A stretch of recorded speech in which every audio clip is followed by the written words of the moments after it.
लड़की धोखेबाज होगी, मुझको पता है नखरेबाज होगी।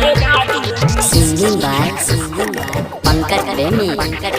हमको किसी से दिल ना लगाना, दिल ना लगाना है, दिल ना लगाना।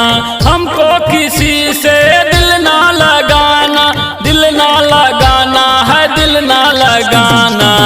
लड़की तुम धोखेबाज होगी, मुझको पता है नखरेबाज होगी। लड़की तुम धोखेबाज होगी, मुझको पता है नखरेबाज होगी। हमको किसी से दिल ना लगाना, दिल ना लगाना है, दिल ना लगाना।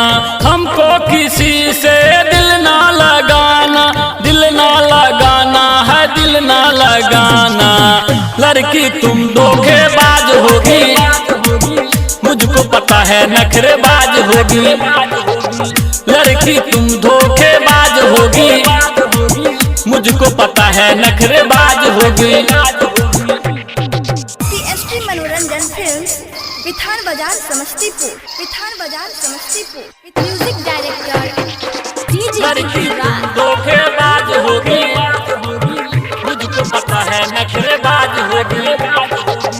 लड़की तुम धोखेबाज होगी, मुझको पता है नखरेबाज होगी।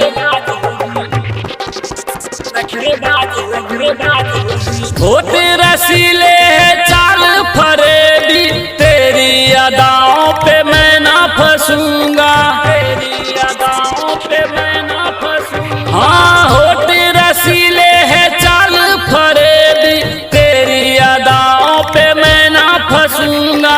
हंस हंस के क्यों इतराती हो तुम, करती हो नैनों से घायल। ऐसे न तुझसे दिल को लगाना, दिल को लगाना है, दिल को लगाना। लड़की तुम धोखेबाज होगी, मुझको पता है नखरेबाज होगी। लड़की तुम धोखेबाज होगी, मुझको पता है नखरेबाज होगी।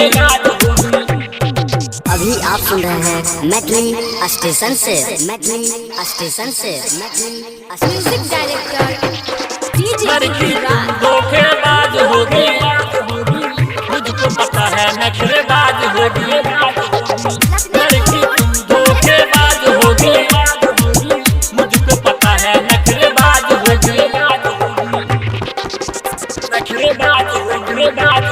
यादों में बस तुम जीने दो मुझको, कर लो मेरा यकीन जी, कर लो मेरा यकीन जी। यादों में बस तुम जीने दो मुझको, कर लो मेरा यकीन जी। ऐसे ना सोना मुझको फसाना, पंकज है बर्बाद जी। अब तो यकीन तू कर ले दीवानी, कर ले दीवानी, ओ कर ले दीवानी।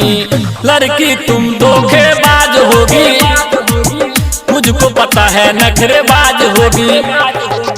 लड़की तुम धोखेबाज होगी, मुझको पता है नखरेबाज होगी।